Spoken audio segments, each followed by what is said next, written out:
I want to welcome everyone to the Hagmann Report. It is Tuesday, the 16th day of June, 2025. Excuse me. With me is Randy Taylor. Together, we're going to be tackling some good issues today. Oh, the news headlines. Hey, Michelle's a man. Michelle Obama's a man. Let's see. Okay.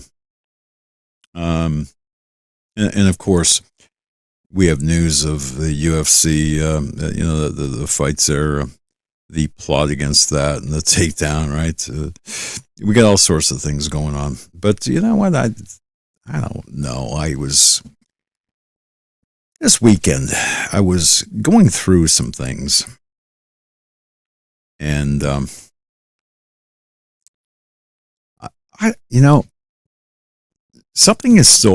things are still bothering me. Folks, how about you? Are they bothering you? By the way, I'm cash today. Had to take care of some business out in the field, not in the fields, but in the field. And quite frankly, I hadn't had a chance to clean up after about seven and a half hours in the field. Meeting with actually met with police, some police and some detectives and some other things on some cases, or a case, I'm sorry. Some police on a case, I'll get this out, that we're working. Wow. Yeah.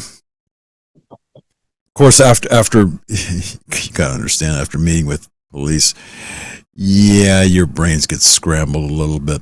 Kind of reminds me of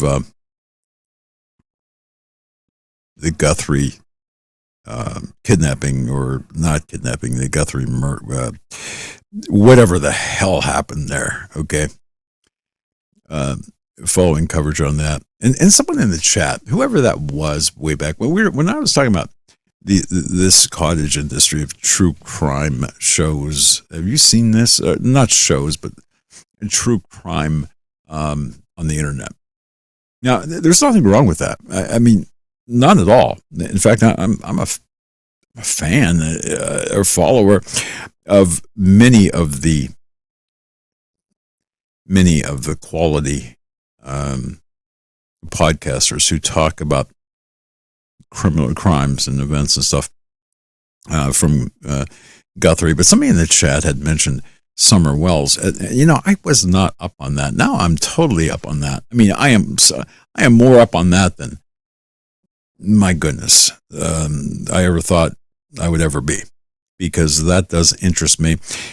Folks, who in the chat had mentioned that? Because I want to give you credit. You know who you are. I know you're sitting there. I know you're in there. Come on. Say it was me. The 5-year-old girl that disappeared in Tennessee 5 years ago. Wow. Yeah. Just wow on that. Okay. I'm not sure. I'm not getting anything on the any chat. Okay. But that the true crime arena interests me, because I had something happen to me this weekend, or not to me, but I was present. I watched something unfold, and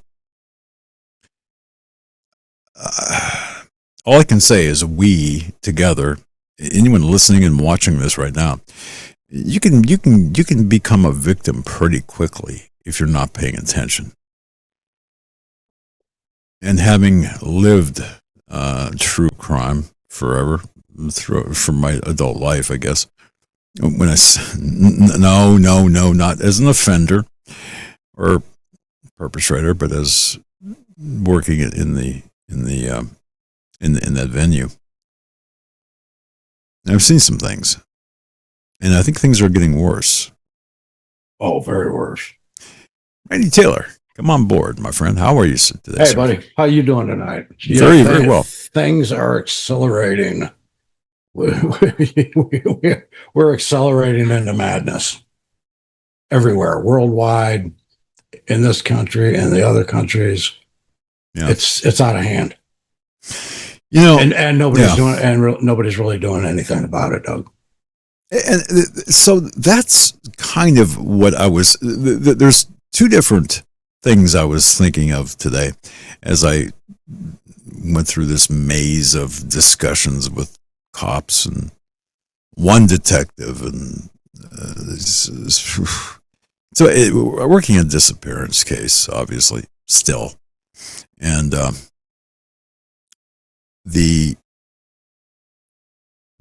actually during that conversation, the Nancy Guthrie case came up. And that, again, that got me to thinking, as more people join. I mentioned the podcast True Crime, and somebody had mentioned Summer Wells in chat, and I now very familiar with that. And that's that 5-year-old girl from Tennessee 5 years ago went missing. Yeah, I'm totally up on that. But again, that brought me into my frame of mind, RT, and that's the fact that all of us are very, very, we have to be very careful, all of us, because things are getting bad out there. Things have been, but they're getting worse. And that's number one. The level of people, Doug, that they brought into our countries, where, and you have to understand this, and I understand people that, want to help them, we want to feed these people, and, it's terrible in their country. Yes, it is. Also in their country, there's no value on human life. Yeah. Not the value that we hold. And, they kill each other over nothing. Absolutely nothing. And we're seeing that now. This kid that they just locked up for 35 years, that's bad enough in civilized society that one young man would kill another young man over a chair. That was over a chair. Yeah. And that's what I noticed out with the media and blah, blah, blah, blah, blah. And nobody got right down to the crux of it. This was over a chair. Well, yes. No, there were some underpinnings there, but yes, it was over. Okay, I'll give you that. It was over a chair. Okay? A seat. Yeah. Right. Okay. At its most basic. But why was a kid there with a knife? There you go. You're at a track meet. Yeah. Why are you carrying a knife? It's nuts. So that kind of drifts into, I think, our bigger discussion, and that is something that we are all being just inundated with, and that is this psyops, and folks I know, you're saying shut up about the psyops already, but we're all being played, and we're being divided, we're being deceived, and in ways that I don't ever remember it being this bad. I spoke with Paul McGuire many, many times, but recently we talked about his book, Mass Awakening. I wrote the foreword to that, Mass Awakening, and we spoke about the different mind-altering techniques and mind control, ways that Hollywood and government, everybody can mess with your mind at TV, and even influencers on social media, maybe especially them. And it is so bad today that, well, it's just going to victimize us even more. Okay, it's already victimizing us more, and to that end, I do have several really important. We have several very important videos to show you. Getting down to the basics. Let me go on. And what you were saying about crime and all. Yeah. Now, bear in mind all the people that piled in here under Biden, by invite, basically. Okay, they just opened the doors, let them in. The same thing with up north with Canada. Yeah. No, and the media, nobody, Eric, you all right? Hey, hang on a second, RT. You all right, Eric? All right, thanks, bud. nobody um, could understand and still can't understand why they brought millions of people in that are criminals, millions of these people from these other countries that get up in Canada and they end up with this sense of entitlement. I want Yeah. this right now. I want this right. And then they go out and just break the law. And the thing is, they're going into the legal system, Doug, but they're being kicked right out of the legal system. It's because, well, we used to have a justice system. We don't have that. We now have a legal system which has been hijacked. So the legal system that we have is corrupted, it's hijacked, it's compromised, and something, there is no way to get out of this unless somebody does something, and no one's going to do anything, so we are going to have to do something, and that's not going to be pretty. Because the judges are following a narrative that we're not privy to. Yeah. It's becoming quite the norm across the country, up north, in other countries. Somebody rapes a child, and that night they're out on bail, and their bail was nothing, $1,500. It's crazy low numbers. And these are people that shouldn't be anywhere around other people. And they just kick them right loose back into the population. Then when they go to trial, the judge looks at their immigration status and doesn't want to mess up their immigration status. Yeah, exactly. And it's just so, this is beyond belief, ladies and gentlemen. And our families are the victims. Well, I saw something to exactly what you're saying, and folks, please pay attention to this picture. Eric the Tech, can you put up photo 1? Full screen so people can just soak in the essence, if that's possible. I don't even know. I think it might be a vertical, or I don't know. Photo 1. Yeah, I think it should be all right. It's something that struck me, and well, there it is, RT.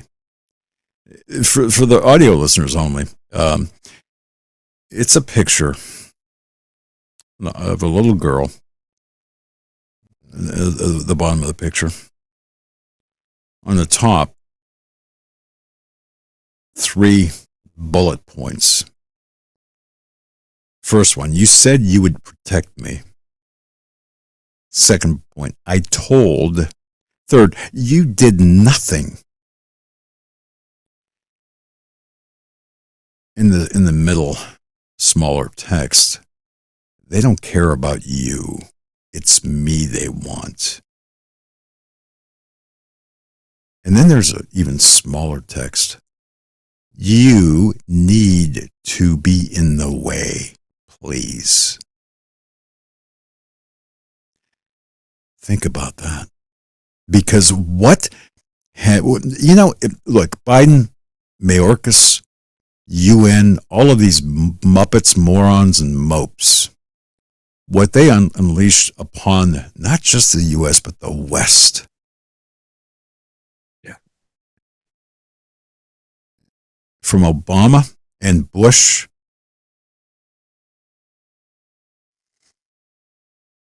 here we are. And it's not a Republican Democrat thing. Although everything leans left, but left is more of an ideological / spiritual condition as opposed to a political party. What they've done to the West is destroy, or attempted to destroy it. And here we are, 250. Does it feel like America's 250th? No. Yeah. Do you remember our bicentennial? No. Yeah, I do. At least we had a little bit of something. Yeah, well, something to work with. Now we're hanging on the edge of the toilet room with our fingertips. And Why is that? Well, you look, you said it well. And Greg Bovino, I'm a fan of his. Um, Greg Bovino has stated, and he brought the documentation, and you can watch various broadcasts of Greg's. 100 million in the U.S., 100 million illegals in the U.S. RT, in addition to the 100 million illegals, you got communists, you got the really pagans, demonic Baal worshippers, whatever you want, disguised as, or at least labeled as, Democrats or the leftists or progressives that are exacerbating everything as well. So you've got this, but then you have people on the right. You got Thune. Oh, Kemp don't have the votes for passing the SAVE Act. So now RT and folks, I don't know you saw this, but you don't pass the SAVE Act, then we're not going to pass FISA. Oh, goody. Okay. You shouldn't pass a friggin' FISA anyway. But so, yeah. I don't understand the not passing the Save America Act. I don't understand that. I mean, you need ID to buy beer. You need ID to drive. Why would you not need ID for the most important decision as far as this country? That makes no sense to me. It makes no sense. Everything else, you have to have ID. You go in and buy cigarettes, they ask you for ID. Even when you're my age, and I don't smoke, but when I did, and I looked quite like this, they would still ask me for ID. I always said it was when they would quit asking for ID that I'd be offended. But I don't understand. Yeah. And then we call them the Uniparty, and that's for a reason. But Doug, and you probably remember this. This used to always be on the bottom of my emails. The only thing necessary for the triumph of evil is for good men to do nothing. Edmund Burke. Yep. And that used to, for years, if you remember, under Archangel, that was always at the bottom of my emails. Oh, yeah. Oh, yeah. And ladies and gentlemen, that's where we're at. And nothing truer can be said. That's where we're sitting, because good men are doing nothing. We're doing nothing. We're afraid to even speak up. I kid you not, people are afraid to speak up on social media because they don't want to get kicked off.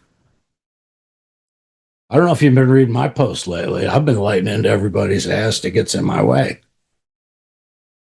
I'm waiting for Doug to go, no, wait a minute, it says Hagmann report on there. You know what? I would never do that. I know he wouldn't. And that's why I fly that flag proudly. But I'm telling people, and I'm even UK, Ireland, even though I know that they've threatened raise hell for people that are causing trouble, I'm causing as much trouble as I can. Because those people need to fight. They're fighting now. Ireland, they're fighting now. People are starting to fight. We've got to turn this globalist thing around. This has got to stop, ladies and gentlemen. I can't stress that anymore. We've got to stop this. RT, I think we put together, I think we put together kind of a cohesive program today. All right. Because I want people, I really want people to really kind of think about where we're at. And you're exactly right. Okay. And with what you're saying. But here's what we'll do, if you don't mind. Folks, what's the big news? Aside from the war stuff, put that aside for a moment. Iran, the war. Okay, just put that aside for a moment. G7. Michelle's got a dick. Yeah, well, she does. What can I say? So, okay, putting that aside, the big news was on Fox, so it should be the big news, right? 15 Minnesota anti-ICE indictments. Oh, boy. How great is this? In fact, Fox is telling us, some of us, right, what to think. That these indictments are just, Absolutely. This is like a field goal or a touchdown and field goal or extra point, whatever. I mean, this is like a really huge win. So to really grasp how big of a win this is, here is cut two from Fox News, the announcement of 15 Minnesota anti-ICE indictments. Okay, now, again, folks, stick with us because we're going to take you on a journey here this episode. I guarantee you, you're going to leave when you return from the journey, you're going to say, we're going down the rabbit hole, guys. With what I was thinking, I could not say what I was thinking. All right, cut two. Here it is. Agitators are facing new charges in Minnesota. The suspects reportedly have links to two Antifa groups that aim to violently oppose federal immigration enforcement. Garrett Tenney is on the story. His live force in Chicago. Hi, Garrett. Yeah, John, these charges are the latest example of the administration's efforts to track down and prosecute any left-wing extremist groups that are behind some of the more aggressive anti-ICE protests that we've seen taking place across the country. In this case, the Justice Department is charging 15 individuals with ties to two Minnesota-based Antifa-aligned groups. Federal prosecutors say these groups, Direct Action Minnesota and the Black Hat Workers Collective, are highly critical of peaceful protest and promote violent, militant action to protest ICE by training members to aggressively use shields, surveil federal agents, and how to plan and carry out rapid mobilization operations against federal agents. These defendants have been charged not for what they said, but for what they did. They all joined an agreement, a conspiracy, to interfere with lawful immigration enforcement operations. The conspiracy was not to interfere by their voice, but to do it by force. All 15 individuals charged are from the Twin Cities area, and this morning federal agents took 12 into custody, 2 remain at large, and 1 was already in custody for separate federal charges. This is him, Kyle Wagner. Prosecutors say he is a leader of the group Direct Action Minnesota and has openly acknowledged he is Antifa. Just a few months ago, he was charged with threatening federal agents, calling for attacks against them, and cyberstalking. It's enough. So what do you think? RT, a win, right? I mean, Really small one. how many Antifa members dozen. are in Minnesota or in Twin Cities? 15. No, I mean how many in total and members of Antifa leftists are estimated? 80,000. 80,000. 80, comma 3 zeros. Mm-hmm. That'll slow them down, buddy. Okay. Now, folks joining us. By the way, I want again. God bless every one of you in chat. If you, folks, if you're listening to this wherever, audio the same day, whatever, join us on Rumble. Join the chat. Give us your feedback. Leave a comment. RT. Yes, sir. You and I we think a lot alike, and I know a lot of people in the chat think like us as well. Yep. There is just a tremendous young lady, Carolyn Borisenko. That's her handle, or that's her name on X. She's known as the anti-communist cult leader. Okay, right. Folks. You got to follow her. I mean, well, you don't have to, but you should. You just saw the report about ICE, anti-ICE, the indictments. I wrote about this, exactly what Carolyn is you're going to hear Carolyn say. I wrote about this for Wisconsin Christian News in January. As a matter of fact, Randy Taylor, myself, Eric the Tech, and our team watched the planning on not Signal chats, but because that was the in vogue thing. No. On state websites, on the backs of the architecture of state websites. We snooped. Now let's take a listen to cut 3. This is a tad longer, but please listen to what she's saying. Because all of this, I promise you, is going to take you on a journey, and we're going to bring you back. We're going to bring you back home, but you're going to have a good time during this episode. Cut 3. So the Trump administration has finally arrested people in Minneapolis who are coordinating anti-ICE organizing. Do I think that'll make much of a difference? No, not at all. And I'm going to explain why. I'm Carlin Baraseco. I'm an analyst and independent journalist covering the far left in America. I've literally gone undercover with Antifa all over the country more than anyone else that I know of. And I have been following the anti-ICE organizing since January of 2025, which is about when it started, much longer than anyone else in the country. And so when news broke today that the Trump administration has arrested 15 Antifa activists in Minnesota, I was a little underwhelmed. Now, of course, conservatives and MAGA tards are celebrating this. Oh my God, the Trump administration has arrested people and charged them with domestic terrorism. Well, guys, okay, you got a couple of problems. Number one, there are over 80,000 anti-ICE activists in Minneapolis alone. 80,000. 80,000. If you think arresting 15 of those people is going to stop the anti-ICE activism, bro, I got a bridge to sell you. That just doesn't make sense.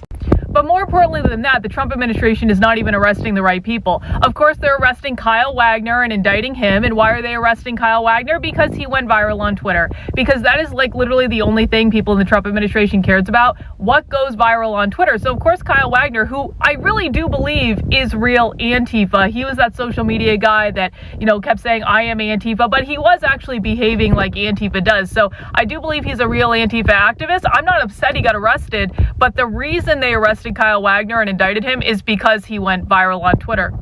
The rest of the people involved are real Antifa so far as I can tell, but they're low-level activists that are not really the primary people organizing the anti-ICE activism in the city anyway.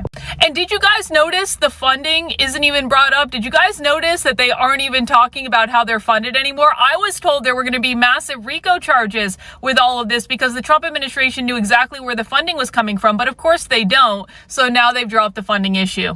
The problem is that the Trump administration does not know who is actually organizing the anti-ICE activism in Minneapolis or quite frankly anywhere else. And so they are arresting the wrong people because they do not understand how the far left is organized. So while some of you might be celebrating today, I'm just looking at it as another day of the Trump administration and conservatives and Republicans screwing this up because they do not understand the enemy that they claim to fight.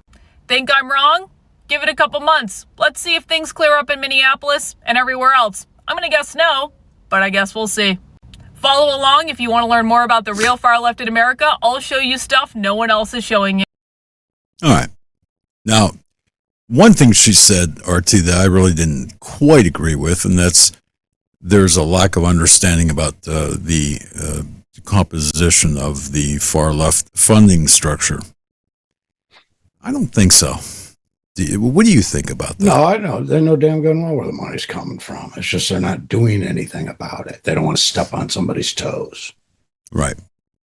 Okay, so just to recap, we saw the announcement of the indictment of 15 individuals. That was yesterday. I believe it was yesterday.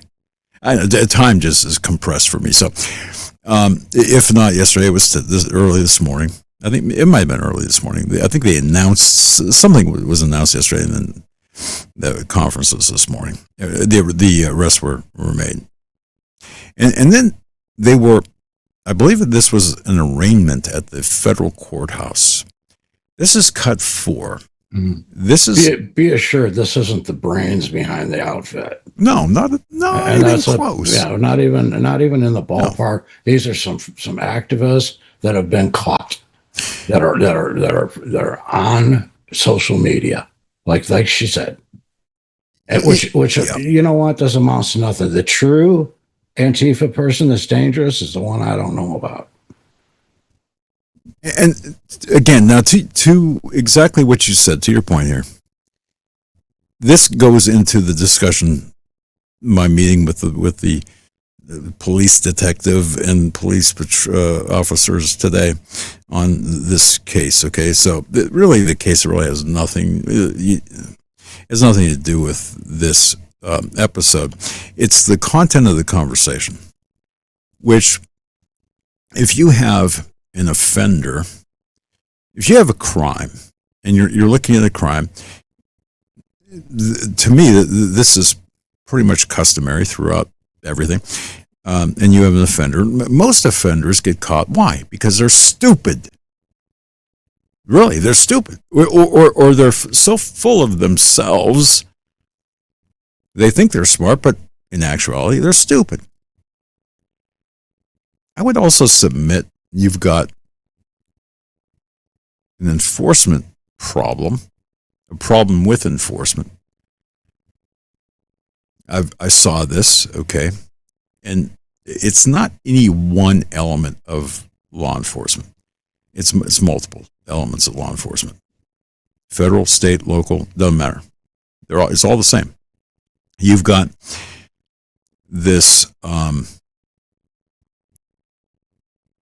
laziness. Not everybody, some. They're very lazy.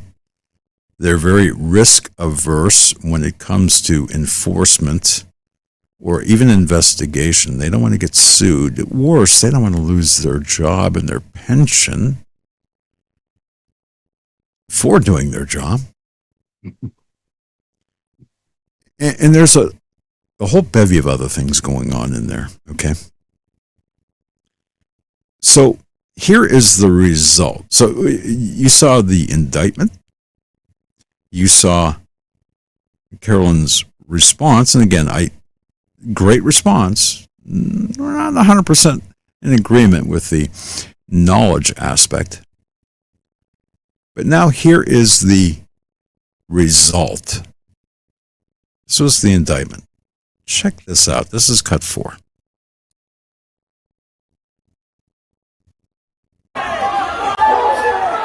Federal courthouse.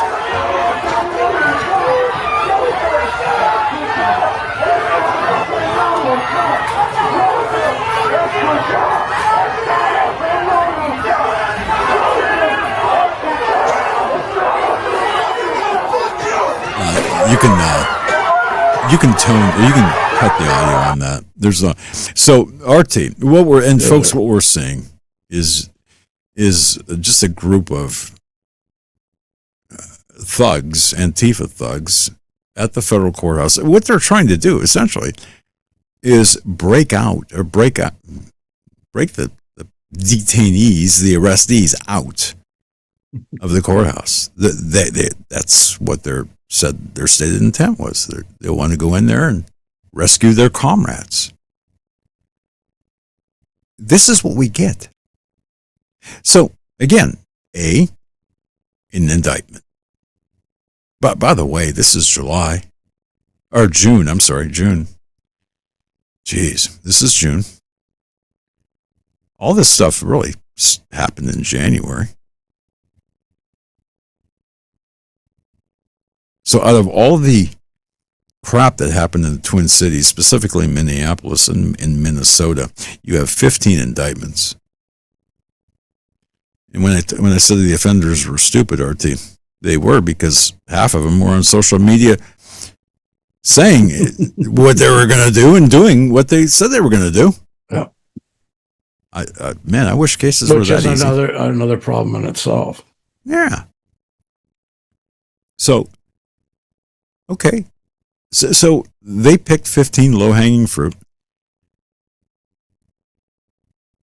They indicted 15. This is the result. And you know what? I don't see anybody getting arrested here. Maybe another 6 months, you might have, 5 indictments from this? Wash, rinse, repeat. Folks, do you feel like you're in a simulation, in a movie? Yeah, I think so. Okay. All right, that's enough of that crap. You get the idea, right? And it's going to continue.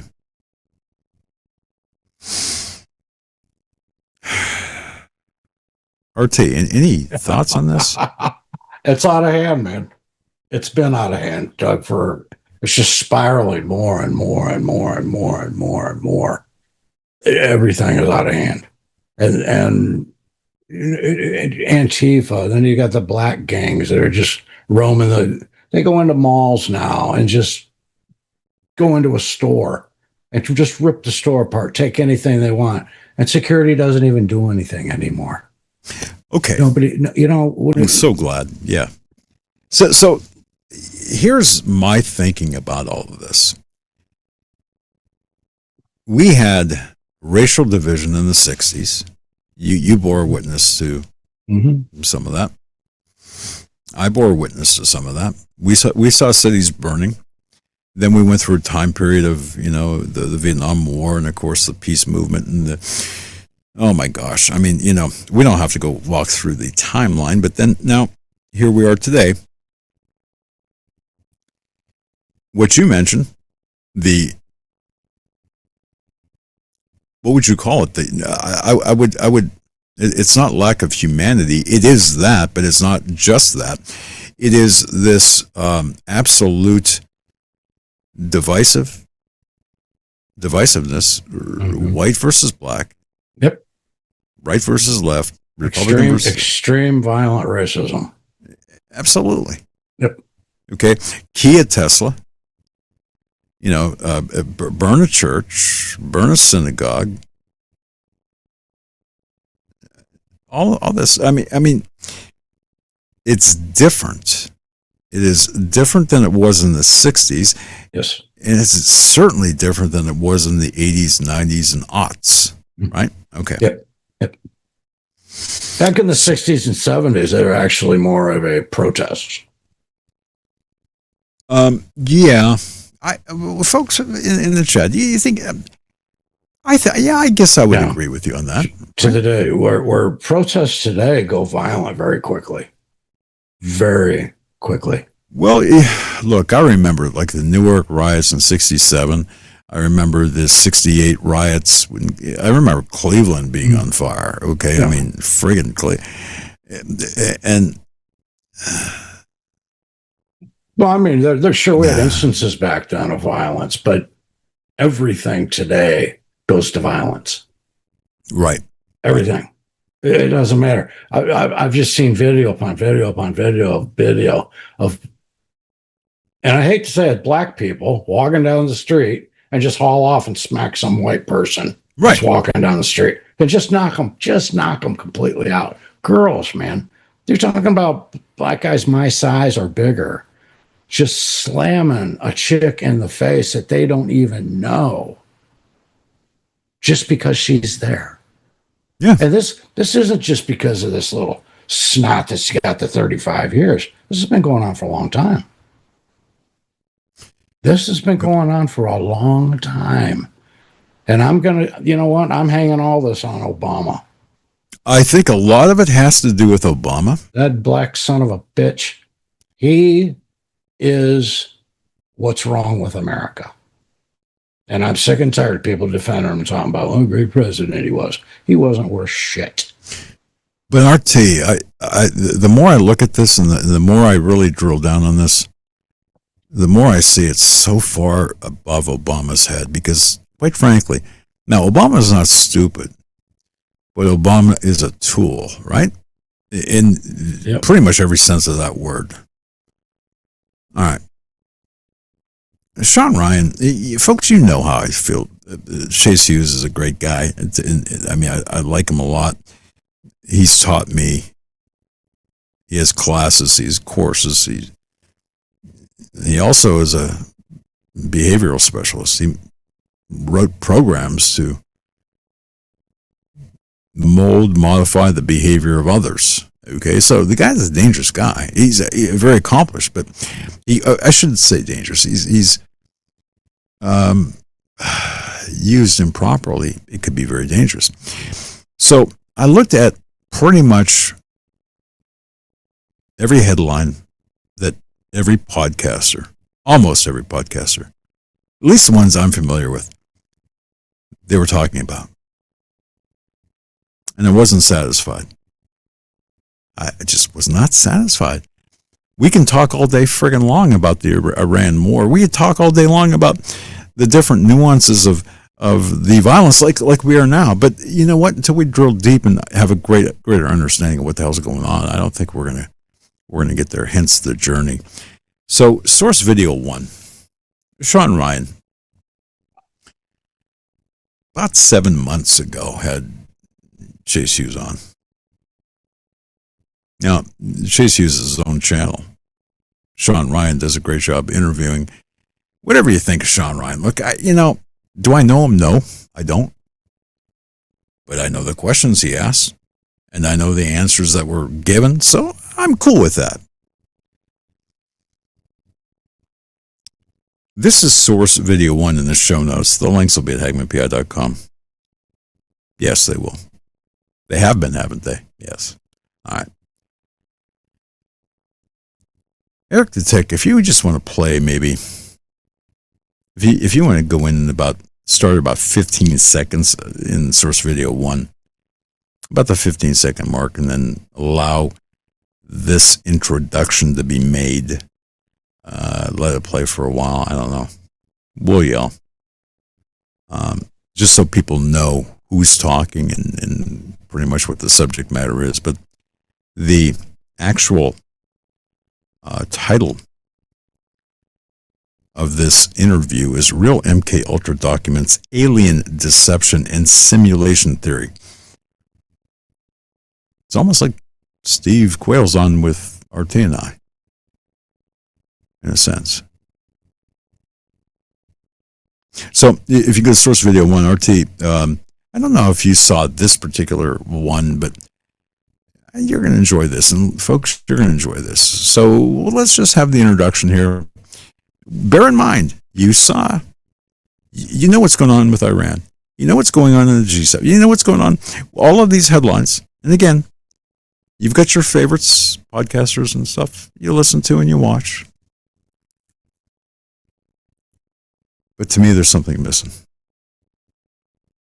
So to lay the foundation, after you saw the indictment and the big win, and then the not so big win because look at all the people that, Let's go a little bit deeper. So 15 seconds into source video 1, and then we'll get to each individual clip. But at least you'll know who's talking here and who they are. Go ahead. So I'm pumped about this, and man, you made it on short notice. Thank you. The perfect timing. So, thanks, man. But yeah, I have a kind of like a docu audio series coming out on PsyOps. You were one of the interviews in there, and so really caught my interest just narrating that series that I did with Ironclad. I heard a clip of this. You already heard a clip? Yeah, your guy sent. Maybe I hope I don't get him in trouble. No, it's all good. Your production guy sent me a clip that had me in there, and it sounds fantastic. It's awesome. It's right? like production level, like Hollywood level audio adventure through PsyOps, man. It's very good. Thank you. Well, thank you for being a part of it. It was awesome to do it. My pleasure. I've never done anything like that before. It's good. So, thank you. But yeah. So if anybody's interested, links in the description. You can sign up for it there. But everybody starts off with an introduction here. Chase Hughes, a retired U.S. Navy chief with 20 years of experience in military and intelligence operations, specializing in human behavior analysis, leading expert in behavior profiling, persuasion, and influence, having created some of the most advanced training programs in the field. Best-selling author of books like The Ellipsis Manual, which dives deep into the engineering of human behavior and mind control techniques. A master trainer in hypnosis and body language, teaching elite skills in reading behavior.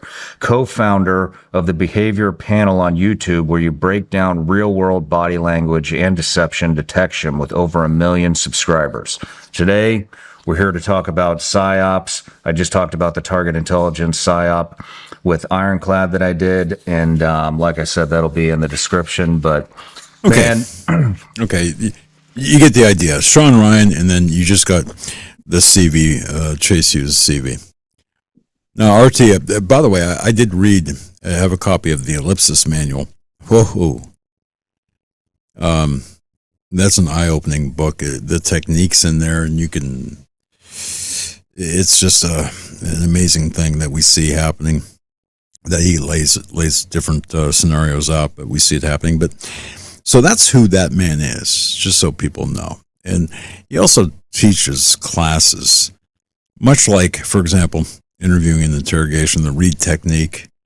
I'm certified in that, and we have others certified in the read technique. This is a little bit different. So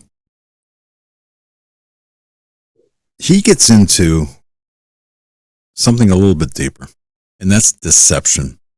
That is why you see everything that we're seeing right now. Why the podcasters are so hung up on the headlines. Why all of us are so divided. Why we see the violence. Why? Because I don't want to beat the table with headlines. Go deeper. So, RT, hang on just 1 second here. Let's go to the first isolated clip. That's clip A. We're going to be jumping around this just a little bit. I followed it better this way. In terms of, when I say jumping around, I'm talking about time-wise. Okay? So, this is not in the order in which this interview was conducted. Let's go to clip A. This is about a little over a half hour into the interview. And the menu is identity, ideology, and division. This kind of strikes at the heart of what we're seeing. Clip A. And the steps that we can see, if we kind of backwards analyze this, we're seeing division and tribalism on unprecedented levels. So if I'm left wing, or if I lean way left, even moderately to the left, and I go on social media and start scrolling my feed, I'm going to see people on the right still on my feed. But the type of people that I see that are on the right are going to be the dumbest, loudmouth morons that you could ever imagine, just to piss me off. I mean, if I'm a conservative, I'm going to go on there and see the dumbest idiots that you could ever imagine, just to make it me feel morally superior and make me feel intellectually superior for having chosen this path. and drive a more intense hate Yeah. to the other side. Yeah. And we talked about, before we started filming, you and I talked about psychedelics and how it dissolves this feeling of separation. And it seems to be the opposite is what's happening now. It's just massive amounts of separation. How many times and from how many objects and groups can I get you to separate yourself from? It's the opposite of, it is so divisive that I think we are seeing levels like, I think 20 years ago, 10 years ago, if you asked someone if somebody should be killed for their opinion or for having offensive opinions, I think 99.9% of people would say, no, that's ridiculous. But now it's acceptable. And it's only acceptable because the idea became identity. Okay, So it's pause idea, that right there. Then If you don't mind. ideology. Okay. RT, we're seeing this now. Folks, we're seeing this exactly this now. From Charlie Kirk And those people celebrating Charlie Kirk, his both his life and his death, and the divide that currently exists between who did what. Okay, who shot Charlie Kirk? And Candace Owens and others, okay? Anti-Candace Owens people. We're being played. There's RT, I would argue there is no winning side to that argument. No, not currently. No. Yet people jump in, and they jump in with gusto. And they jump in with this belief that they are not just correct, but absolutely damn correct. And you know what else I was thinking about, RT? Well, that and go ahead. Bear in mind, if we were face to face, a lot of those people might not be like that. They have that. Yeah. They have that anonymity of the keyboard, which makes them brave. It makes them brave. And this all plays into the strategy of tension that we've spoke to our audience about for the last 3 years, Doug. Yes, it does. This is all part of stirring the pot. And please notice, it's not just left against right now. No. It's every group has an identity and is willing to kill over it. And this is getting way out of hand. So, okay. But and then it's by design. See, that's by design. This didn't just happen. Don't think that this is Friday. This is what happens on Fridays. No, this is by design. And what I've been playing with very intensely for the last probably a year, maybe even 18 months. What's the motive? Okay, and folks, you're going to hear exactly what the motive is today. Yeah, that's people. Until I think understanding what's going on, you have to understand the motive. Right. You don't have to accept it. You don't even really have to understand it, but you need to understand that it's being played against you. I would say acknowledge it, right? Acknowledge it. That's a better word. Okay. I'm sorry, Doug. I was searching for the right word. No, you know what? Acknowledge is the better word because we are being played, and listen. Every group is being specifically played against other groups for a reason. And this is happening not just here, in every country in the Western world. Absolutely. In the civilized, industrialized nations, especially in the industrialized nations. Well, I don't think it could happen elsewhere. Where the globalists, this is all part of the globalist plan. Now, my wife puts it quite simply. She said, they want a race war so they can lock us down so they can implement the digital ID.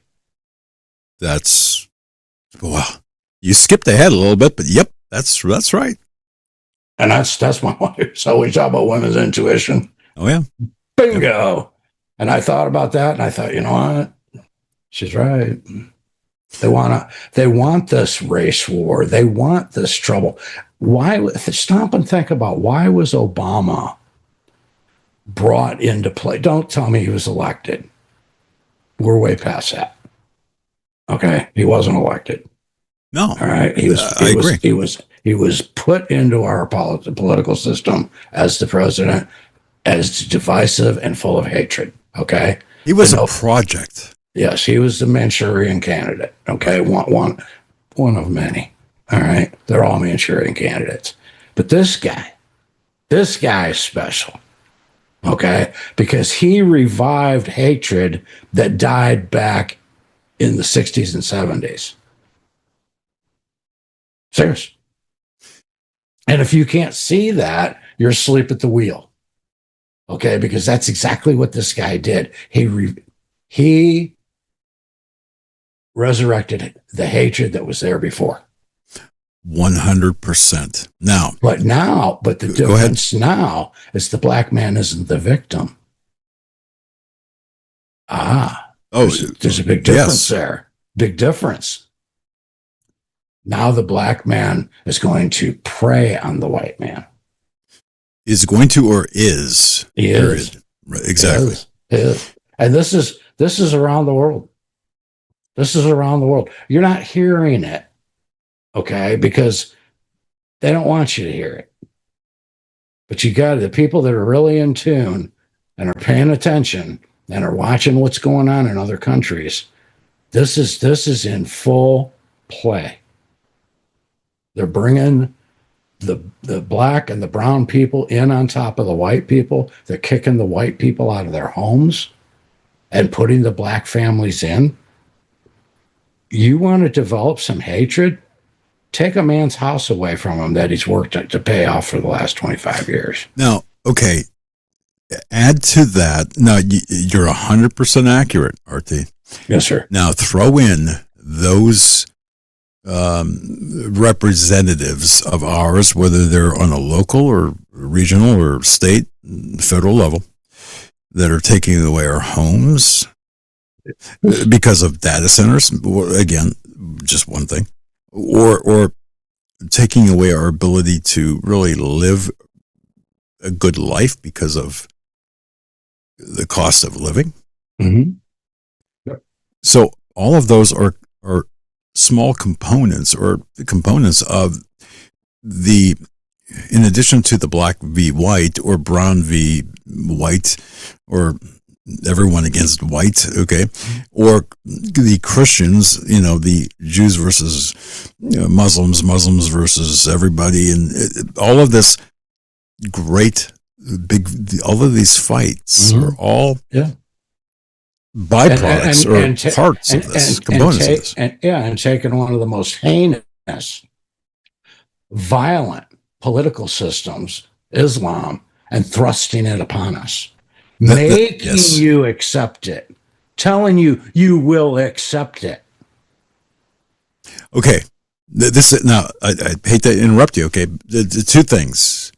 The first thing, just going back to that particular clip, Hughes mentioned about the psychedelics in the 60s, and we talked about that 60s.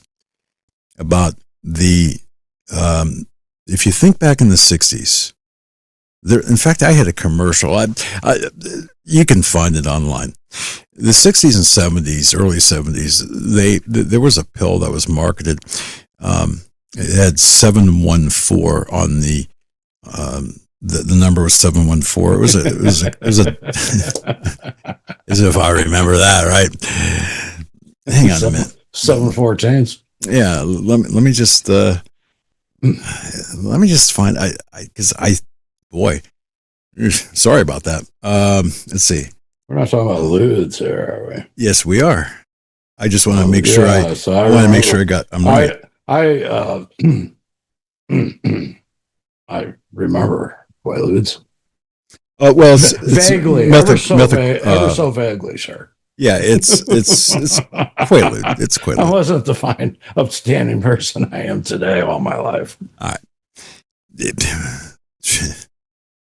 I tell this all the time. I remember back when, as a first responder back in the 70s, you bring somebody into the ER, and I mean, it was 3 o'clock in the morning, and you're just beat to crap, and the ER doctor would slip, half a dozen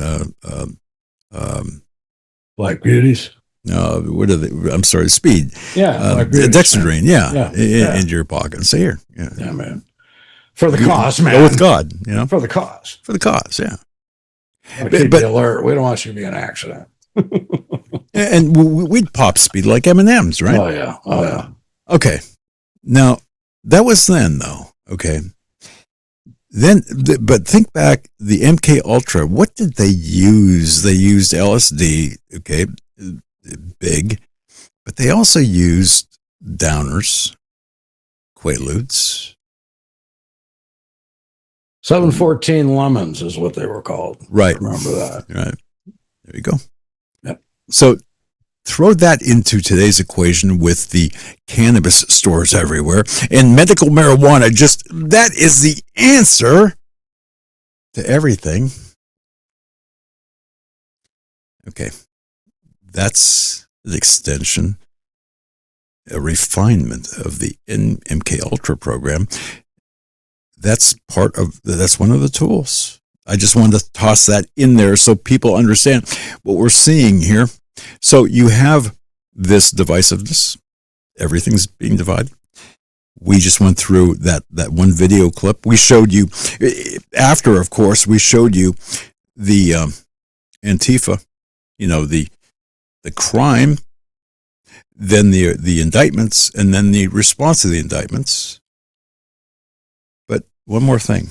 Before we get back to Chase Hughes, Eric the Tech, you're probably going to smack me around for jumping around like this. Let's go to cut 7. Let's throw something at you because you're going to hear about this very shortly. Figure we get this out of the way now. Think about this. This is a very interesting social media commentary.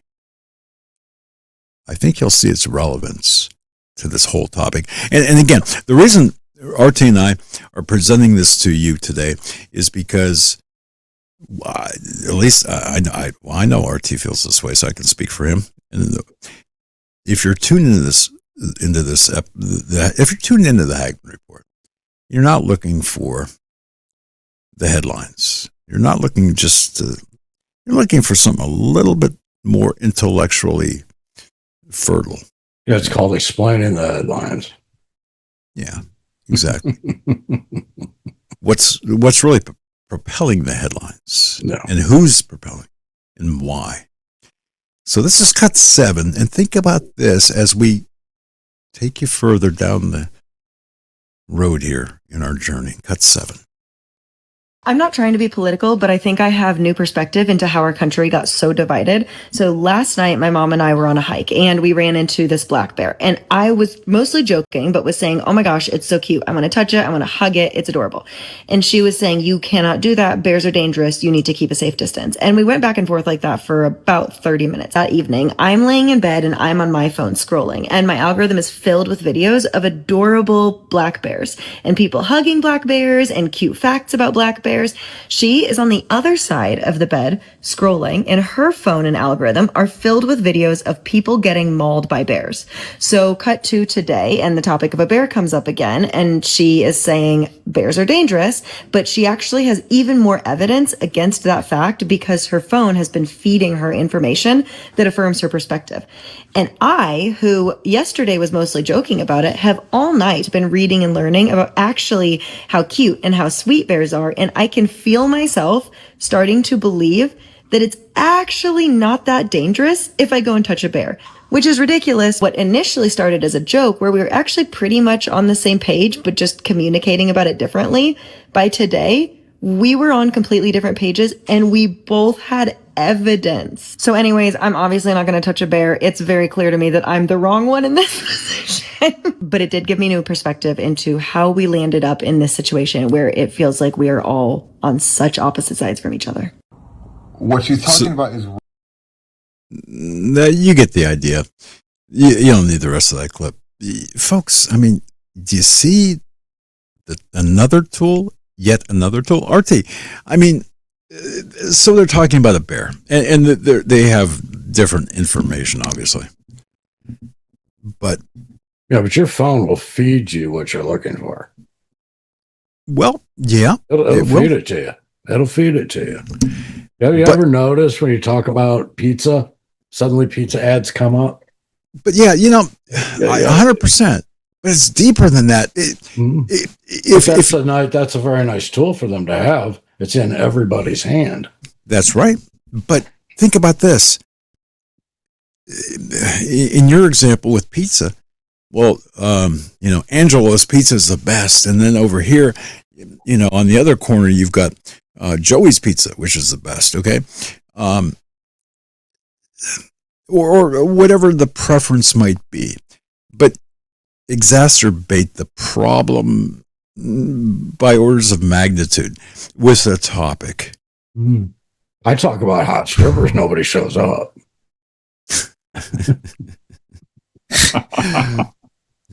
Yeah, man.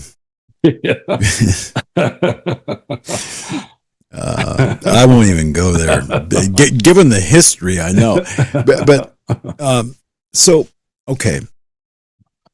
Anyway. You've only been around me with prostitutes, sir. Never mind. Wait a second. I think, weren't we? No, that wasn't you. Up. There we go. Okay, so we have a problem here. Huge problem. But it extends beyond even what we're led to believe, because the social media influencers, whether they're MAGA, whether they're Muppets, well, it doesn't matter. Another aspect of this problem that people aren't really looking at is 40 years ago in the protests and the conflicts and all that, we kept the children out of it. Now the kids are in the middle of it because of social media and their exposure to it. And parents that don't guard their language anymore. We've dragged the children into this, and then you wonder why they grow up and they're screwed up adults. Okay, so how did that happen?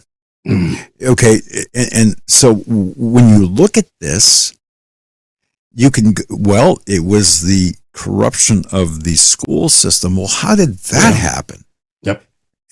And when did that begin to happen? Well, in my view, it began, with the public school system, but when the more the family dynamic fell apart, the stronger the school system got. Right. In my opinion. Right. Do you remember when you were a kid and everybody met at the dinner table? Yes. Do you remember that? And everybody talked about their day. And if there was going to be any scolding, it was generally at the dinner table. Yeah. Everything was conducted at the dinner table. Then we quit meeting at the dinner table because mom got a job. That was, in part a byproduct of World War II. Yes. Okay. But so things started to really change after this women's liberation movement. And that was part of the psychological manipulation of our population. The women's movement was a direct result of this mind control, the larger subject of mind control. Yeah, Bobby Riggs and Billie Jean King. Oh, yeah. I remember that. Okay. All right. So, and again, I contend, whether going back again to the Charlie Kirk killing, look, to add another layer of problem or complexity to that, we know that we're not getting the truth about the circuit or the method and manner of his murder. Okay, we're not getting the truth on that. So add that into the mix, this toxic brew of bad information. Well, it's like Butler, bad information. Okay, where we turn around, Doug, it's bad information. And that Butler really woke me up. I decided, I was looking at it this week, and you had asked me for an analysis. I can't give you one yet. Not yet. Not between you and I, Doug to RT analysis. I didn't expect you could, especially this soon. Look,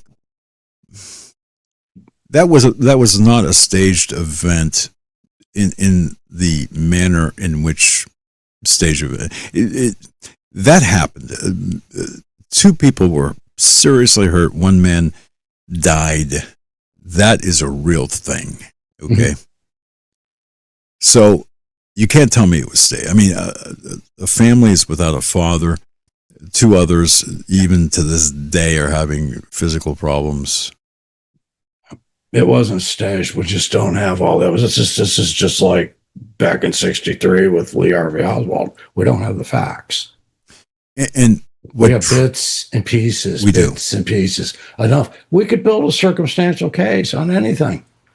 But this is something is very, very off there. See, and you know, folks, you know us, okay? RT and I, and Eric the Tech, and everyone associated with us, okay? We go out, we give it our all. And when somebody says, if the client suddenly says, or somebody operating on behalf of the client suddenly says, you got to stop the investigation. You know what we do, right? We don't stop. No. No. That just makes us more curious. So, and the fact that someone would say that is especially the client.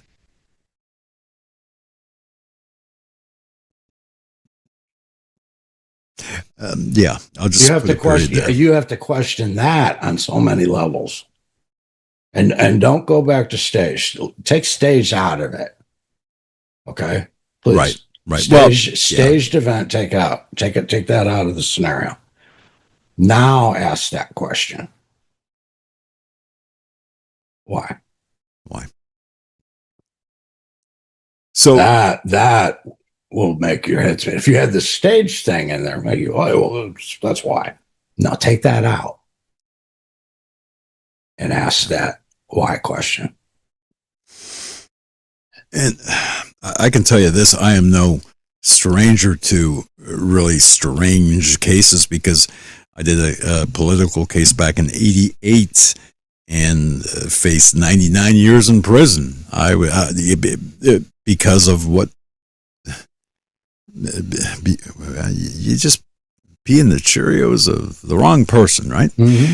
Okay, but do I have a criminal record? No. Gee, why not? Should I have? No. But yet here, I went through a whole slew of things back then. Tossed in a jail cell, handcuffed, booked, thrown in jail with some pretty nasty people. But see,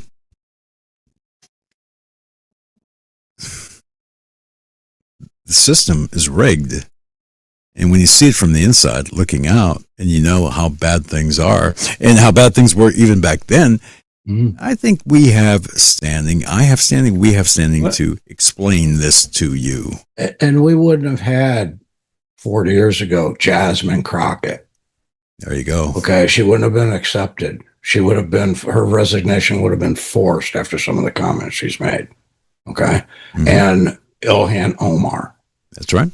And that Rashid Tlaib. Yeah. We wouldn't have these people in the positions that they're in. And as long as those people are in those positions, we're going to have a hard time with this and fighting this, because they're a huge part of the problem. And that's by design. Yes. And it's got to be addressed. See, and I don't think the midterms are up in the air. Don't think that there's any MAGA sweep in line. There's no telling what's going to happen at midterms. But RT, I can almost agree with some people out there who say, does it really matter? Oh, yeah, if you feel that way about your country. You know? No. Believe me, I'm 100% USA. Okay. However, in the broad spectrum, or where it's going, in the broad spectrum, because we're not doing anything about it. Well, here's the thing now, because I'm a big proponent. You want to change things? Pick up a friggin' rifle, just like the Antifa folks say. If you listen to the press conference, okay, the Antifa idiot mope says, or go down to Whipple building armed, and okay, he's ideologically driven by what he believes. because belief is the driver of action. So the question becomes, why does he believe what he believes? And is it accurate? Because we both, for example, can't be right. Okay? We don't know what he's being fed to. There it is. And that's the driver of today's episode. It's not just saying, oh, look at this, we got 15. It's George Soros and sing them. Yeah, it's all of that. But for crying out loud, how deeply are we being played? Mm. And how deeply the psychological warfare on it. Look at, because I've always looked at like school shooters. Yeah. And people like that, like that crazy one at the theater out in Colorado. Oh, yeah. The Joker. Yeah. People like that can be singled out and fed information. Well, just like all of these mass shootings or these shootings, they're all trans violence. Okay. Mm-hmm. Now, people will say, well, they'll point that out, but do they dig deeper and drive into what's driving that? Yeah. Yep. Or hell, what's driving them to want to or believe, not want, but believe that they're in the wrong body? Yeah. And who's complicit in that whole journey? So, and what position does that play in what we're talking about? So, okay. So now, Eric the Tech, you can go back to the source clip 1. And folks, I would urge you to watch the entire interview. So we went through clip A. RT had mentioned who's behind it, or made that question, right? So let's go to clip B. And this is about 47 minutes into the video. Oh, Eric the Tech, you're going to kick my backside. Since we just came off of that the bear thing, we'll go to clip C and then B, I guess. 8 minutes, 10 seconds in. I guess we'll try to stay a little bit fluid here. Social media is a psychological grip. Now, this really should be self-explanatory, but you just heard about the bear, friendly bear, bad bear. Okay, they both can't be right. Aside from the fact, what the hell was she doing laying in bed with her mother? Did you catch that? I don't know. Yeah, no. I guess that's irrelevant. Definitely a mommy's girl. Yeah. Yeah, we caught that, but who am I? All right, so we'll go to... She wonders why she's not married.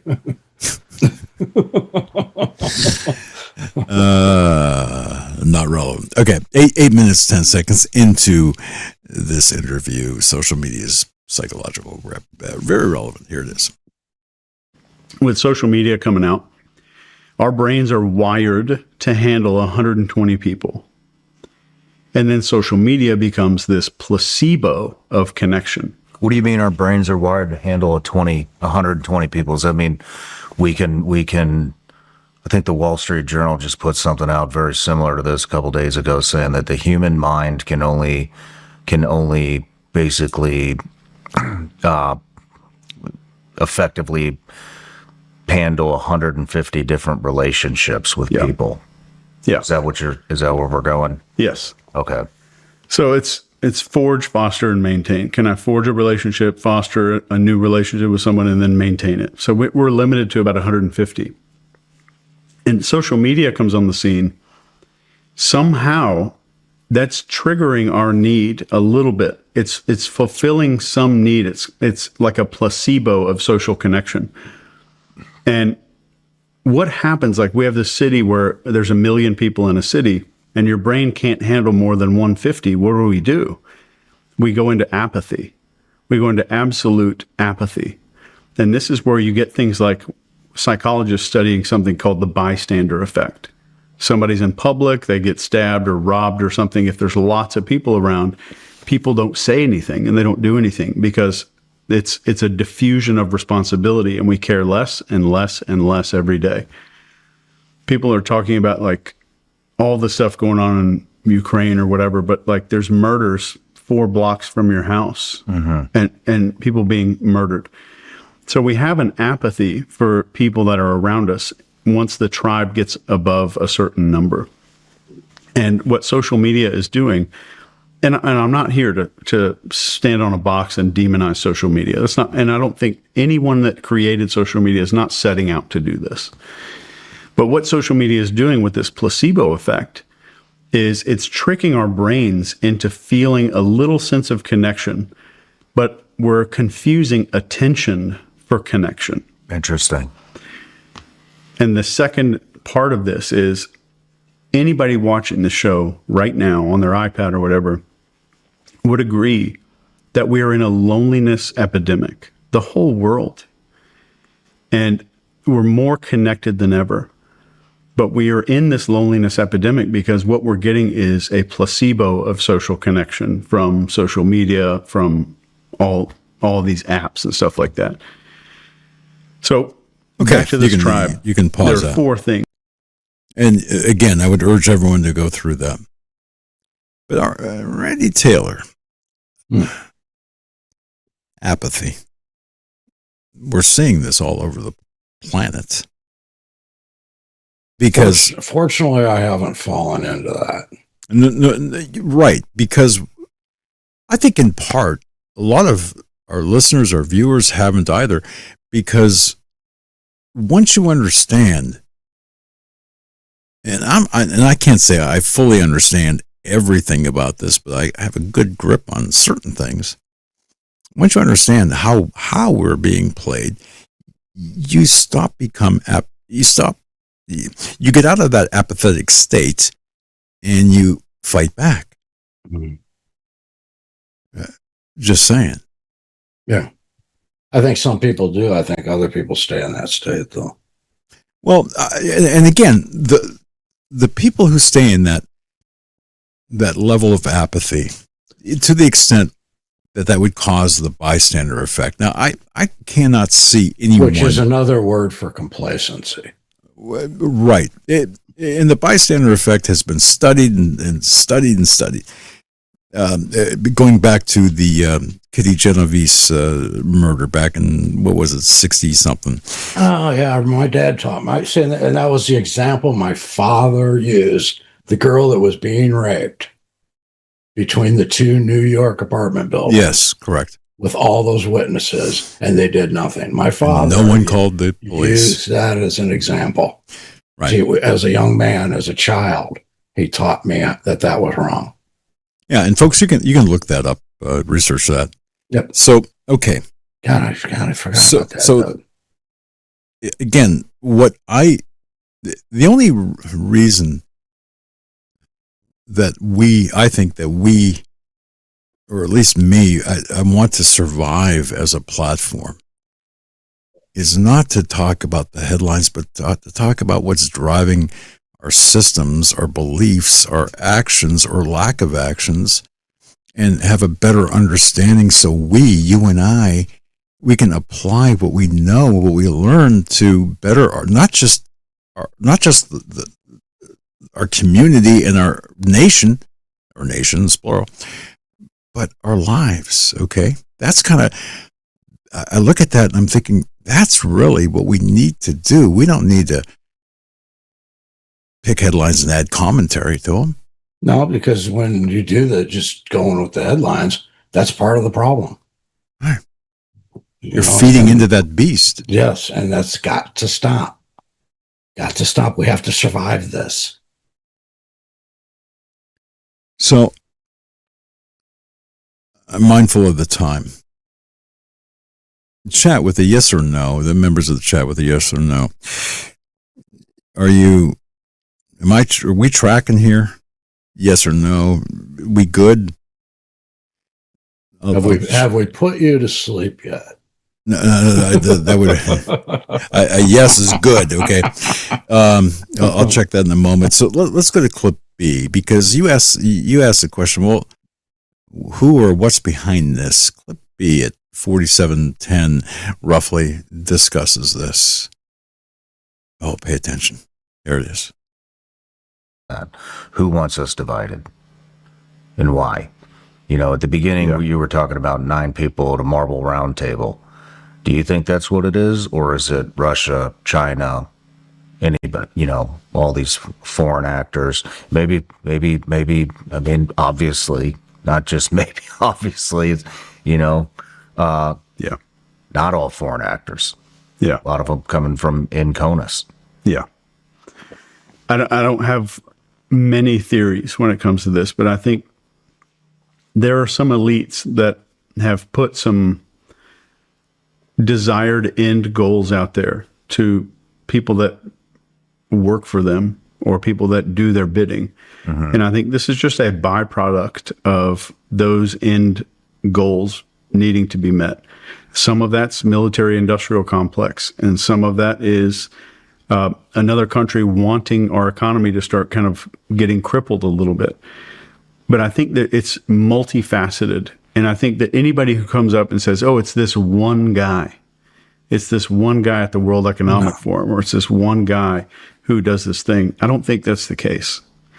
I think a lot more of this is just a byproduct of companies needing money than people really understand. I think a lot of it is this just companies doing things and engineering outcomes where they can get money. It just so happens that this might be that end. But you hear people talk about the Great Reset and all that, which I'm no expert in any of those like international politics stuff. But that's terrifying to me to hear people talk about that kind of stuff. Okay, this is a commercial. Inline ad on that. So the fact that you mentioned Obama, Randy Taylor, it's not just Obama. No, he just played. He had his job to do. Right. Everybody, these guys, you got to look at these different influential people, and they have a job that they were put in there to do, and it wasn't by us. Right, and it's not just Klaus Schwab. It's not just the WEF or the WHO, or it's not just the UN. No, it is a combination of all of them. Yes. Okay. Why? What's the motive here? That's what we're. That's the search. What's the motive? Well, I think we can add some answers to that. Because once you recognize it's enslavement and control, yes, in my opinion, various forms of it in various ways. But that's the ultimate goal, is enslavement and control. Do you think that we're dealing with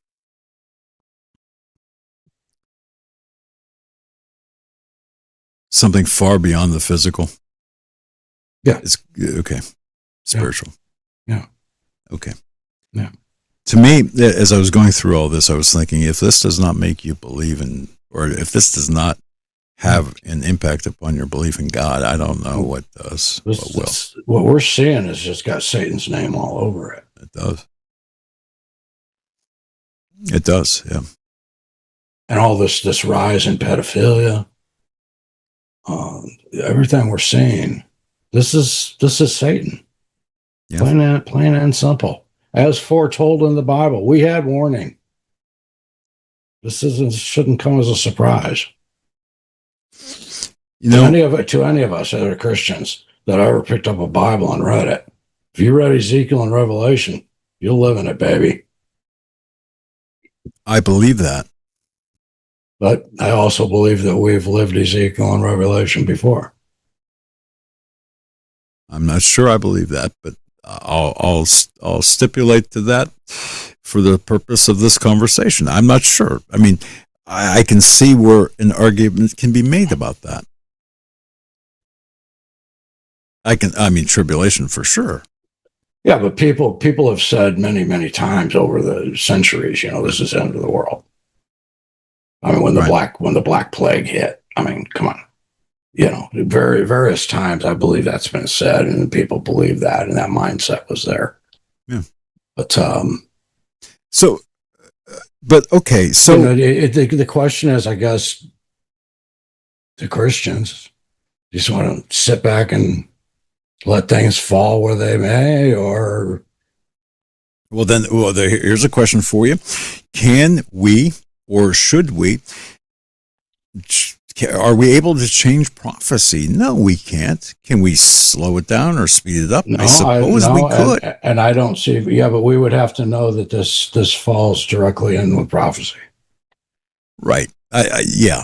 And I guess I would need a clearer yes on that. Well, I think if we if we drag you to that point in the conversation, I think that's all that's needed is to refocus.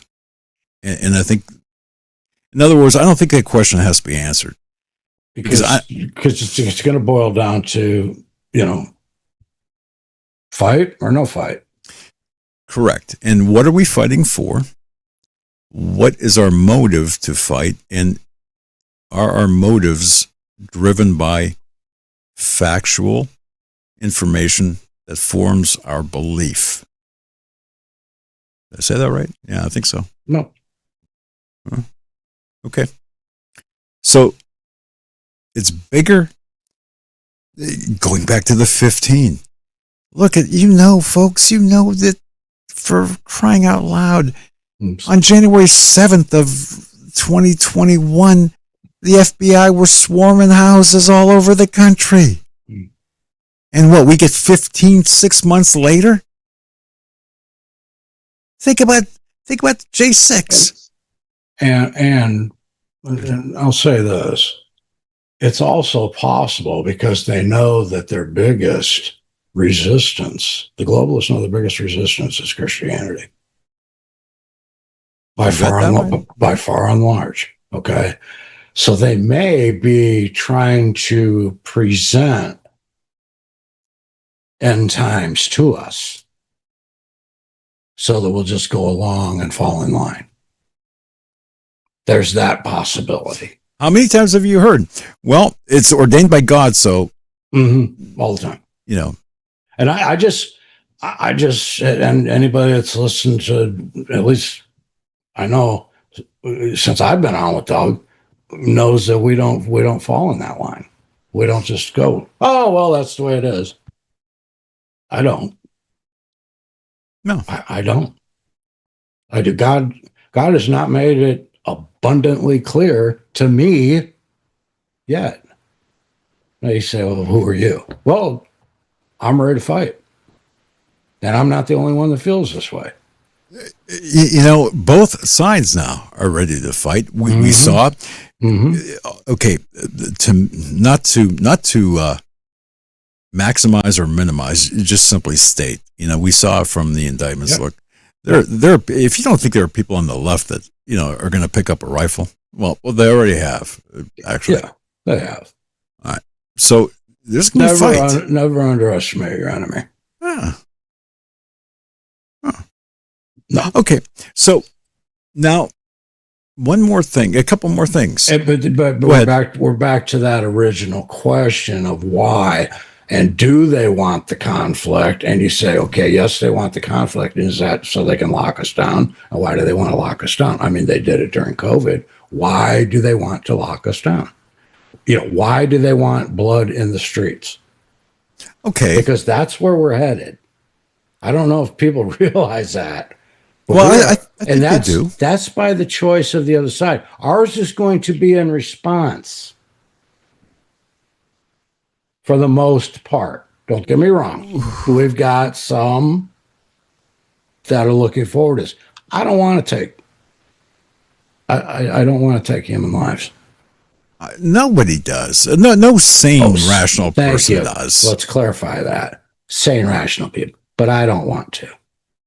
But you know what? I'm not going to stand by and. But I will. Yeah, absolutely. It's. I remember. Be advised. What was it? 10 years ago, I remember Joe was with me, and we were interviewing somebody, and the question did arise.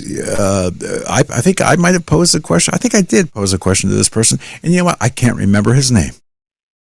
If somebody broke into your house and was raping your wife, and would you kill him? I mean, if you had a gun, would you shoot him and kill him? And I can't remember who the heck this was. And please tell me they didn't say no. He said something to the effect of, well, I have to pray about it, or something like that. Oh, yeah. See, now they're okay. Now, wait a second. No, you're right, Doug. I've heard that. Yeah. Oh, God. I remember that. I've known people like that. Yes. My head almost exploded. Yeah. Yes. Yes. That person was never back on. Again, I wish I could remember who in the heck that was. Listen, God appreciates delegation. Okay, you don't have to check with them on every little thing. Okay? Delegation. That's a great. He appreciates us making some decisions on our own. Back to the God gave us certain basic rights. I just. Oh man. I don't know. We're in such deep shit. It's right, but now with all of this deeper information, I guess my question too that I struggle with, and I'm struggling with this, is can we pull ourselves, even if we know now, if we identify this next clip, the manipulation and persuasion techniques, if we identify and then avoid these. Can we pull ourselves out of? Can we pull our heads out of our backsides? Okay, and kind of take a step back and reevaluate what's going on. You remember the house you came and visited me at, and we had the nice seafood dinner out back. Oh yeah, I remember that. The neighbor next door there, I remember I asked him because he was kind of on the border with guns and stuff, and I asked him. I said, "Okay, living next to the wrong person. somebody breaks into your house in the middle of the night." I said, "Do you want to dial 911, or are you going to call me?" And he said he would call me before he called the police, and I was quite flattered. But he knew where I stand. And that's an important thing. And he knew I would protect his family just like I would protect my family. I'm not one of those people that reaches their 150 and then goes into apathy. I won't do that. I won't do that. If I am capable, even in a wheelchair, I can get up and walk a few feet. And I will walk a few feet for you and your family. Just the fact that you say that, and I know you mean that, and I know that you can and would, I think is the majority of the battle. I think the rest is adrenaline and intent and absolute training. Well, a lot of things, but yeah, that too. But intent, you got to have the intent. You got to have it in your soul, man. You got to be this is the lines here, and damn it, don't cross it. And that's where we've got to be today. We are so close to getting to a point where we can't vote our way out of this mess. 100%. I'm not joking. And you need to, if you don't get anything else out of this program tonight, you need to stop and think about what I just said. Because everybody, we'll vote them out and all that. You're not assured of that. And you can't get an accurate vote in this country. And now you're never going to get an accurate vote because the people that are supposed to protect your voting rights won't do it. That's right. Guess what? It's going to fall on our lap. It's going to fall on our lap. And you can't be a mamby-pamby, turn the other cheek. If you are, you get away from me. Or, it doesn't have to be that extreme. How about relying on our Department of Justice to investigate and to litigate or adjudicate the criminals responsible for hijacking our elections. The Department of Justice and the FBI combined have been a complete shit show. Absolutely. Especially since Trump's been in office.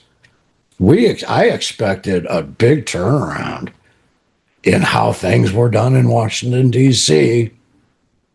And you know what? It's more of the same wearing different suits. So, which that brings me back to my absolute disgust with Dan Bongino. Yeah. Okay, yeah. Because, and Kash Patel. Yeah. I lost all respect for both of them. What is this shit with Kash Patel talking to people in interviews and talking about all the people that were involved in trying to overthrow our government with President Trump in office and before he even took office, going against President Trump and sabotaging him with the Steele dossier and everything involved there. And all the players, Kash Patel can name and tell you everything there, but not a single indictment. See, explain that to me. To where just a simple fellow like me can understand that. Please. John Solomon can report all friggin' day long on all of this stuff about, Crossfire Hurricane and this person did that and this person. You know what? It matters not unless there are people in handcuffs and under the jail. That's right. And even if you sit there and you go, well, we don't have, and a lot of this is because they don't want to arrest a former president for treason. Get over it. But Get over it. Didn't they? So let me get this straight. They were basically arrested Trump for it. Yeah, have we forgotten about what happened at Mar-a-Lago, the raid there? Yes. And Trump forgot about it, Doug. Apparently, Trump's forgot about it. Apparently, I would be on my phone every morning with the Department of Justice and Kash Patel at the FBI, wanting to know exactly what the hell's going on with my investigations. See, and that again, I really want to drive this point home. That's the reason for this episode. And Doug, think about what's going to happen to him when he gets out of office this time. If he's still alive. But I'm just saying, though, what about his family? Yes. What about J.D. Vance? Come on, guys. Make some arrest. Make some things happen. Or Brennan, tell us why you're not. That piece of crap, Brennan, should not be out walking around. Hillary Fauci? Clinton. Everybody. Clinton, and I don't care that she's the wife of a former president. I don't give a damn. No, arrest her. Yeah. After which, especially when we find out what happened at Benghazi, and the order to stand down to the CIA was handwritten by Obama himself. And here we are. Come on. So again, not to disparage any other broadcast or anything like that, but you know what? How can we talk about the headlines if we can't talk about this? And my drill sergeant told me. You know what he told me? If you're out there and you're in trouble, we're going to come for you. Yeah. We, the United States Army, we're coming to get you. We don't leave anybody behind. Guess what? We left them behind. We left them behind. We allowed it. And the person that did it and the people that did it, we have not brought into question on what happened. that bullshit the hearings they had about Benghazi were crap. They're no different than the last hearings that the Clintons were in. It was a dog and pony show, and I'm tired of dog and pony shows. You can go all the way back to Hillary as first lady. Remember Filegate, the FBI files in the closet, 1,000. Remember when Obama pulled her out of the State Department because she had a brain tumor? That was the story or whatever. Yeah, but remember that? Yeah. Remember that? Yeah. Whatever happened to that? It's been nothing but a myriad of lies. What about the billions that have gone through? Not millions, billions that have gone through the Clinton Foundation. Well, Pay for play. You know, Nothing. It's okay, right? But hey, let's get pissed off at, you know. So look, we know, and folks definitely watch that Sean Ryan broadcast.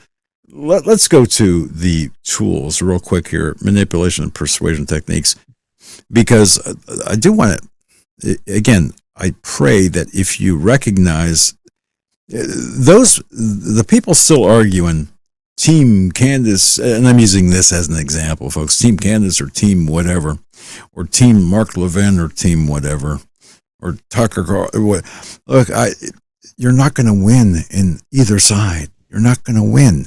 And another thing that we have to deal with and we have to come to grips with is you're going to hear, well, Christians don't go around killing people. Yeah.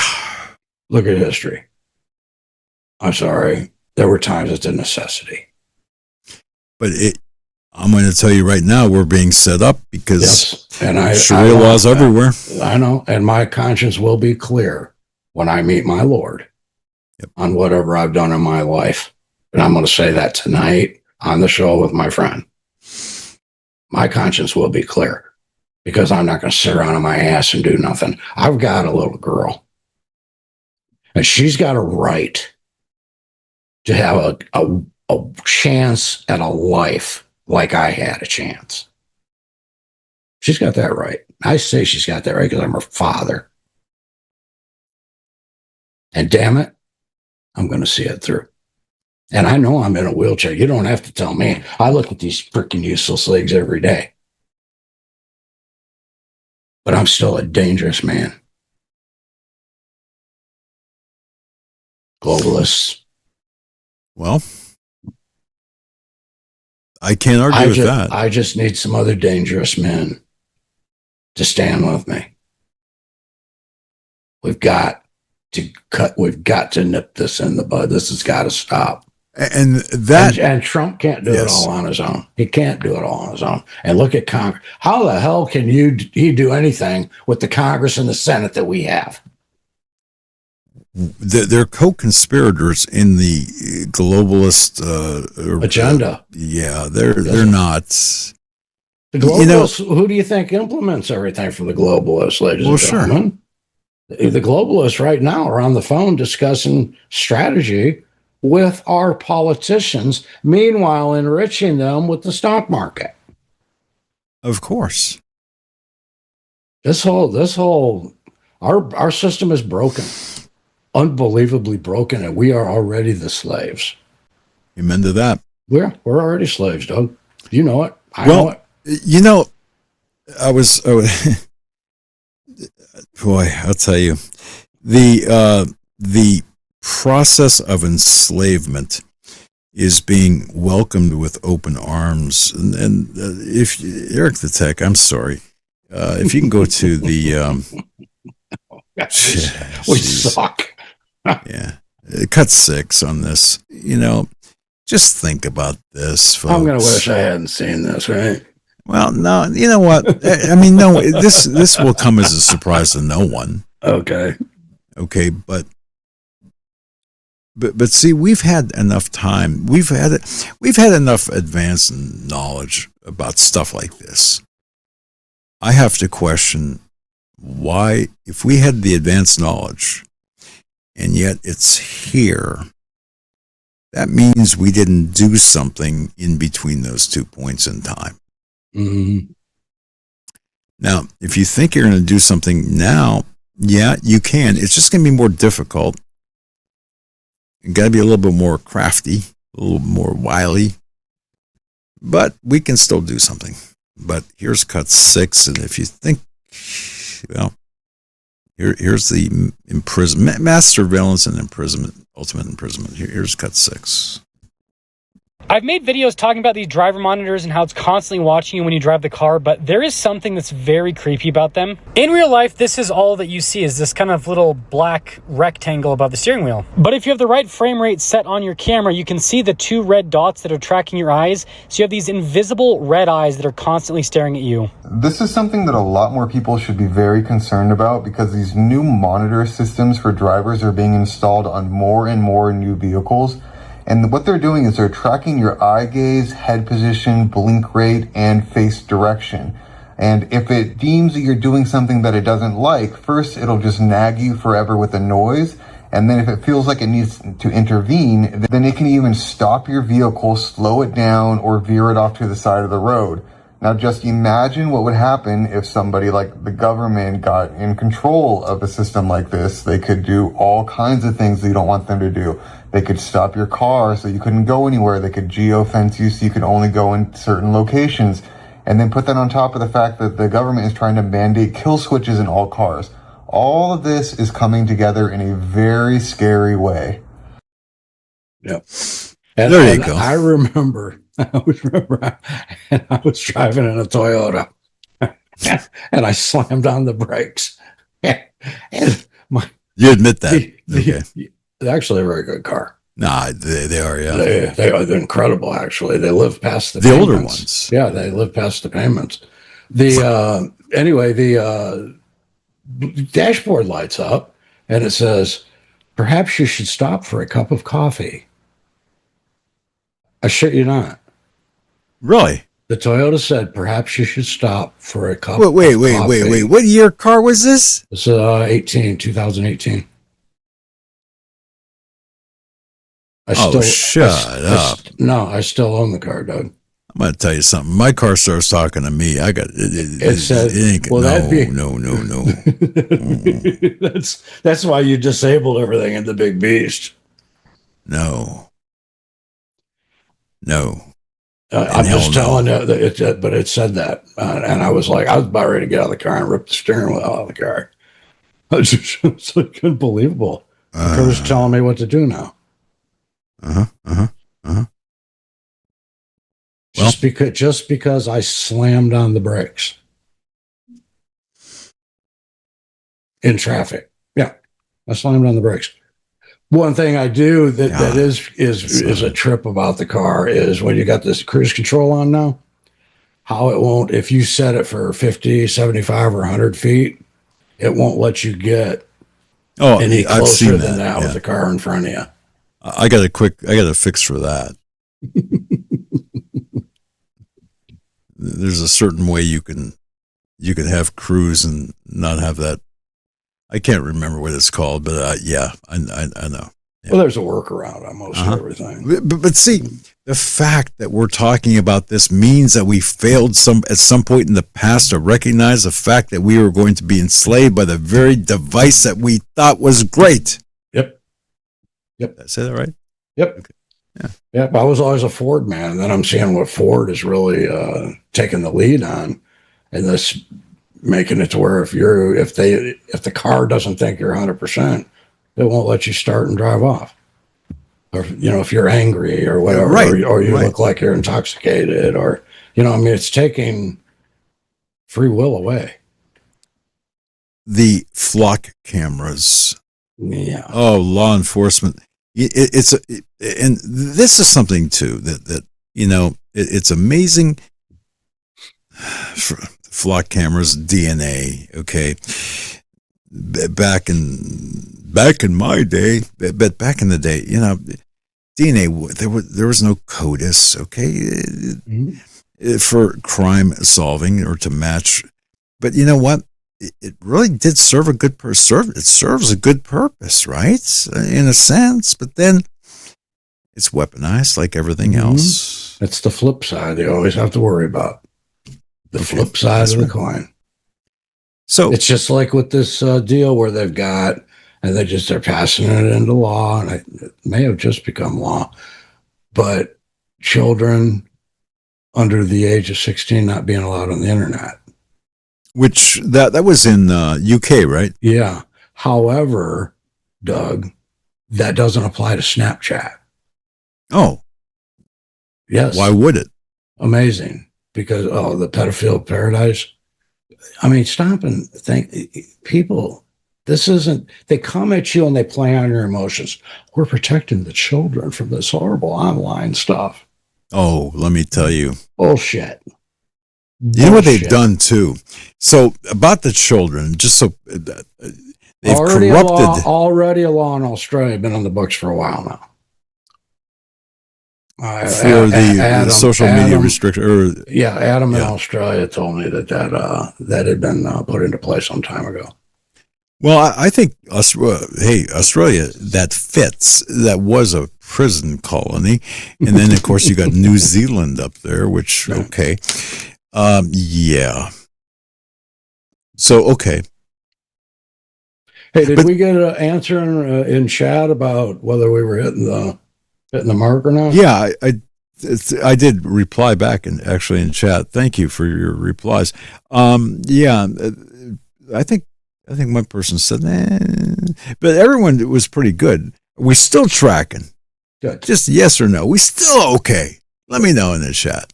Because Eric the Tech on Source Video 1, if you can go to, not what I put in the show notes, but if you can go to, hang on a sec. Where'd I put it? It's right here. Here it is. Okay. So if you can go to 126, I'll make it easy on you. 126. This kind of to wrap things up. This is the weaponized identity and cognitive dissonance. There are so many good clips in here, but this will help you understand pretty much the weaponization, the hijacking of our identities, which kind of answers, to me, it answers some things as to how we got here and where it's going to go, if that makes sense. Yeah, so 126, go ahead, sir. That's sociopathy. That is the beginning of the complete loss of empathy for other people because of just weaponized identity and weaponized cognitive dissonance. Do you think this was all done on purpose? I mean, so, when we see tweets, news, people talking about this, especially with the Kirk assassination, I mean, it's a lot of people are saying this is the result of, this guy's a Nazi, this guy's a fascist, this guy's, is that what it stems from, or is it the desensitization, whatever? I mean, the week before that, right? We saw the black guy in the subway stab a Ukrainian girl, 3 or 4 times in the neck. Yeah. Super graphic shit. I mean, this is what I'm talking about with the algorithm cage too. I mean, that happened. Every fucking post I saw was that over and over and over. And I've seen some pretty gruesome shit throughout my career, but I don't want to continue seeing that stuff. A week later, Charlie Kirk getting shot in the neck. Every single post for days was that. Yeah. And so you have, this is the end of democracy. This guy's a Nazi. This guy's a fascist. This is, you know what I mean? You have all of that people just dumping gas on the flame that way. And then on the other fact, you have and you fucking see it. I mean, not one person on the damn subway train, at least not on the video, stood up and did a damn thing about it. You had Daniel Penny fucking choked that guy out in New York City. He's the only one that acted. I mean, time and time again. And he suffered a social consequence for it. Yeah, and you see, I mean, this is another thing that happens to me on X all the time. You see these street fights or police just some type of an altercation, some type of violence. And if you actually watch, if you click on it, even if you don't click on it, just sits on your, if you slow the scroll down and you're like, oh, what happens? Dude, the next thing, it's just all people getting the shit beat out of them, people getting jumped, black people beating up white people beating up black people, fucking, it stirs it up. You look at one thing of people looting a store in California. The next thing you know, the next 20 posts are fucking people. And then you start to think like, holy shit, this demographic of people, this is all the fuck they do. They just loot, fuck things up and creates that division. So I guess what I'm asking is it all by design, or is this a byproduct of just, is this just happening naturally? Is it by design, or is it happening naturally and this is just a byproduct of it? I think with the algorithm, it's a byproduct. And I think it's happening by design from media. Mm-hmm. And I think it's maybe desired by a lot of people. And I wasn't going to talk about this at all, but there's a protocol to get somebody to confess to a crime. And it's a 4-step protocol. And when I teach interrogation, this is the way that we teach it. And it's also the way that you can get someone to do something that's not in their best interest. Can you pause that for a second? This for a long time. Okay. Understand this real quick. Read technique in interviewing teaches that, a form of that. And folks, you can learn how to do this yourself with your kids, with others. Okay, a very effective way to get someone to confess without hitting them with a phone book. I mean, an unbelievably simple way. Hans Scharf, I've spoken about, the Nazi interrogator, was brought over through Operation Paperclip, and he was the one who designed Disney's Mosaic, Disney World's Mosaic. Just saying, okay. Chase Hughes has taught that technique. That's why it's outlawed in several Western countries. It's that effective. Think about that for a second. Yeah, I think that would be. It's not that these guys are against free speech; they're against the deterioration of humanity. That's a very good way. That summarizes it. Yes, I want people to have free speech, but what alarms me is this thirst for the violence. Okay, because that indicates an absolute deterioration in the moral compass of society overall, and that you would put that on your feed just to get a click. There's something wrong with you. I don't do that. Doug doesn't do that. Oh, once in a while. You know what? I did not knee-jerk response. Not like these influencers do, Doug. No, not even. And it's to the point now that they take an incident that happened, they apply their own circumstances to it, and then post it, where one has nothing to do with the other. But it drives a nail into whatever's happening around them in society. It does it. It's just another little boost. And we're seeing more and more of that. And I know we're over time, and I know Eric's got some stuff, but I got to tell you this real quick.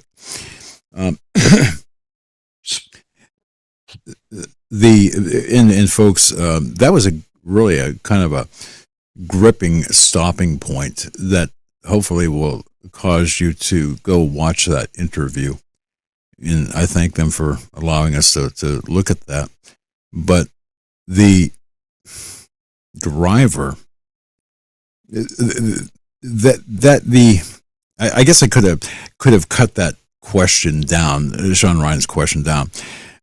because that was a long question, a long path to the question. But what's important, I think, in the closing here, is to really understand what cognitive dissonance is and how you are handling that. Because I had to take a really good hard look at that myself.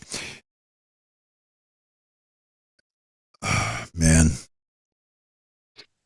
you're right though, RT. I mean, we are in some deep crap here. Yeah.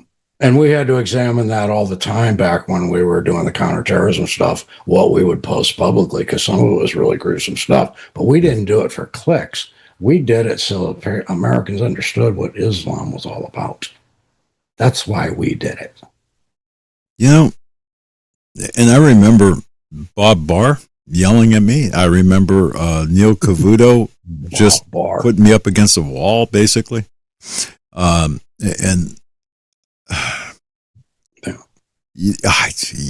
mean, they had points. They had a good point, but you know what?